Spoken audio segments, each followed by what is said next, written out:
ஹே buddies, Thangalaan.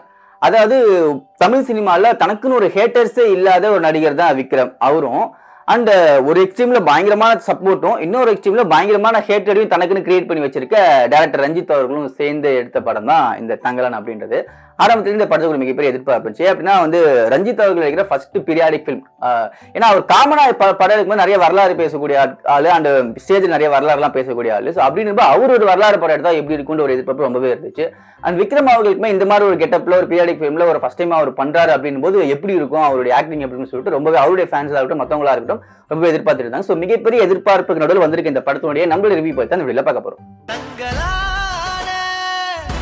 முதல்ல சினிமாவா இந்த படம் எப்படி இருக்கு அப்படின்னு சொல்லி பார்ப்போம். ஃபில்ம் மேக்கிங் வைஸ் பார்க்கும்போது ஆஸ் யூஷுவல் ரஞ்சித் எல்லா படத்திலுமே மேக்கிங் வைஸா மிரட்டி இருப்பாரு.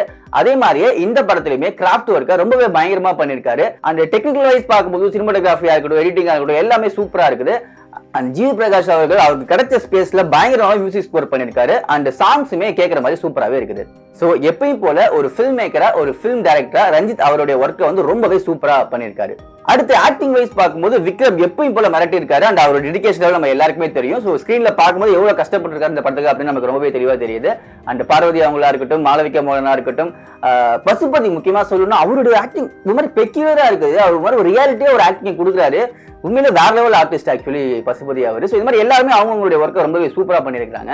அடுத்து ரைட்டிங் பார்ட் போவோம். ஆக்சுவலி எழுத்துல தான் இந்த படம் கொஞ்சம் சொதப்பி இருக்கு அப்படின்ட்டு நினைக்கிறேன். ஏன்னா ஆக்சுவலி ஒரு நல்ல ஒரு கதைக்களம் தான். ஆனா அந்த காட்சியை கொண்டு போன ஃப்ளோவா இருக்கட்டும், இல்ல ஸ்கிரீன் பிளே போன விதமா இருக்கட்டும், ஸோ ஏதோ ஒரு இடத்துல நமக்கு கொஞ்சம் தோய்வு ஏற்படுது படம் பார்க்கும்போது. சில இடங்களில் பார்த்தீங்கன்னா லேகா உட்காந்து போகுது. அண்ட் சில இடத்துல பார்த்தீங்கன்னா கொஞ்சம் ஜம்ப் ரொம்ப ஃபாஸ்டா போகுது. அந்த இடத்துல இன்னும் கொஞ்சம் அந்த விஷயத்த கொஞ்சம் அழுத்தமா சொல்லியிருக்கலாமே அப்படின்ற மாதிரி ஃபீல் ஆகும். சில இடத்துல ரொம்ப இழுக்கிறாங்க இந்த மாதிரி ஃபீல் ஆகும். ஸோ இப்படி ஒரு ஜிக்ஸாக்கான ஒரு மனநிலை படம் ஃபுல்லா ஸ்டார்ட் டு எண்டு வரைக்குமே நமக்குள்ள இருந்துகிட்டு தான் இருக்கும். ஸோ ரைட்டிங்ல மட்டும் இந்த படம் கொஞ்சம் சொதப்பலா இருக்கு. அடுத்து அரசியல். ரஞ்சித் படம் அப்படின்னால அரசியல் இல்லாம இருக்காது. அவருடைய எல்லா படத்திலையும் சரி, மேடையிலும் சரி அவர் அரசியல் பேசிட்டு தான் இருக்காரு. அதே மாதிரி இந்த படத்திலுமே அவர் பேச நினைக்கிற எல்லா அரசியலுமே பேசியிருக்காரு. ஆனா இந்த படத்துல என்ன ஒரு பிரச்சனை அப்படின்னா, அந்த அரசியல் இதுல கொண்டு வந்த விதம் தான் நான் முதலே சொன்ன மாதிரி அந்த ஸ்கிரீன் பிளேல ஒரு சின்ன தோய்வு ஏற்படுச்சு அப்படின்னு நினைக்கிறேன். ஏன் அப்படின்னா ஆக்சுவலி இது ஒரு உண்மை சம்பவம் அடிப்படையில் எடுத்த படமா இருந்தாலுமே அவர் கிரியேட் பண்ணியிருக்க அந்த கதைக்களம் பாத்தீங்கன்னா ஒரு ஃபேண்டசி வேர்ல்டுக்குள்ள நம்மளை கொண்டு போகுது. ஒரு மாயாஜால படம் மாதிரி தான் நம்ம இதை பார்க்கணும்னு வச்சுக்கோங்களேன். சோ அப்படி இருக்கும்போது அந்த கதைக்களத்துல வேறு சில உண்மையா நடந்த உண்மை சம்பவம், உண்மை தலித் அரசியல அவர் நிறைய விஷயங்களை வரலாற்று ரீதியா அவர் பிக்ஸ் பண்ண ட்ரை பண்ணியிருக்காரு. சோ இந்த இடத்துல தான் ஏதோ ஒரு சொதப்பல் இருந்திருக்கு அப்படின்னு நினைக்கிறேன். ஏன் அப்படின்னா அவர் அரசியல திணிக்க கூடாதுன்றது தெளிவா இருந்திருக்காரு. சோ அவர் கிரியேட் பண்ணி வச்சிருந்த அந்த அவுட்லைன்ல அந்த கதைக்குள்ள எப்படி அவர் பேச நினைத்த அந்த தலித் அரசியலையும் அந்த தலித் வரலாறையும் கொண்டு போகலாம், அண்டு அது திணிச்ச மாதிரி இருக்கக்கூடாது, அந்த கதைக்குள்ளேயே வரணும், அது யதார்த்தத்தோட அந்த கதைக்குள்ளேயே வரணும்ன்றது ரொம்பவே மெனக்கிட்டு வேலை செஞ்சிருக்காரு. அதுக்கான அவுட்புட்டுமே தெரிஞ்சிருக்கு. ஆனா என்ன பிரச்சனைனா இந்த கதைக்களத்துக்குள்ள இந்த தலித் அரசியலை அவர் பிக்ஸ் பண்ணணும்னு நினைச்ச எடுத்த முயற்சியில ஏதோ ஒரு விஷயம் சொதப்பி ஸ்கிரீன் பிளேல கொஞ்சம் கவனம் செலுத்தாம விட்டாருன்னு நினைக்கிறேன். ஸோ அதனாலதான் நம்மளால அப்பப்போ நடுநடுவில் இந்த கதை எங்க போகுது, என்ன சொல்ல வராங்க, புரியலையே, எங்கேயோ போகுது அப்படின்ற மாதிரி ஒரு டீவியேஷன்ஸ் இருக்கு. நம்மளால அந்த கதைக்குள்ள ரொம்ப இன்வால்வ்மெண்ட்டா டிராவல் பண்ண முடியல. ஸோ அந்த காட்சியோட ஃப்ளோவும் திரைக்கதையும் சொதப்புறதுக்கு அவர் எடுத்த இந்த முயற்சி ஒரு மிகப்பெரிய ஒரு சேலஞ்சா அமைஞ்சிருச்சுன்ட்டு என்னுடைய கெஸ் தான் இருக்கு.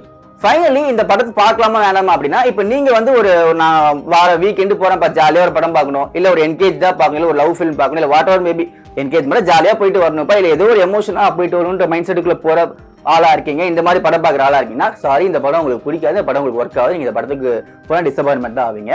ஆனா இதுவே நீங்க ஒரு சினிமா ஒரு ஏஸ்தெட்டிக் சென்ஸ்ல பாக்குறவங்க, ஒரு அழகியலா பாக்குறவங்க அப்படின்ற பட்சத்துல நீங்க இந்த படத்துக்கு கண்டிப்பா போலாம். ஒரு மிகப்பெரிய ஒரு ட்ரீட் உங்களுக்கு இருக்கும். பயங்கர வேற லெவல்ல உங்களுக்கு பிடிக்கும் அப்படின்னு நான் சொல்ல வரல. ஆனா கண்டிப்பா இந்த படத்தை நீங்க பார்த்து டிஸ்கஸ் பண்ணுவீங்க. இந்த படத்துடைய மேக்கிங்கா இருக்கட்டும், இந்த படத்துடைய ஒர்க்கா இருக்கட்டும், ஸோ நீங்க கிராஃப்ட் வைஸா இது பயங்கரமா டிஸ்கஸ் பண்ணக்கூடிய ஒர்க்கில் நிறையவே இருக்குது.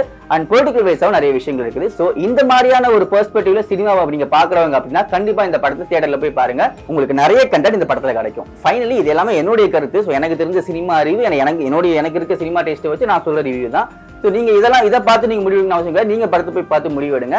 இல்ல நீங்க ஆல்ரெடி படம் பார்த்துட்டீங்க, உங்களுக்கு வேற ஒப்பீனியன் இருக்கு அப்படின்னா தயவு செஞ்சு கமெண்ட் செக்ஷன்ல உங்களோட ரிவ்யூ சொல்லுங்க, நம்ம டிஸ்கஸ் பண்ணுவோம். மகிழ்ச்சி.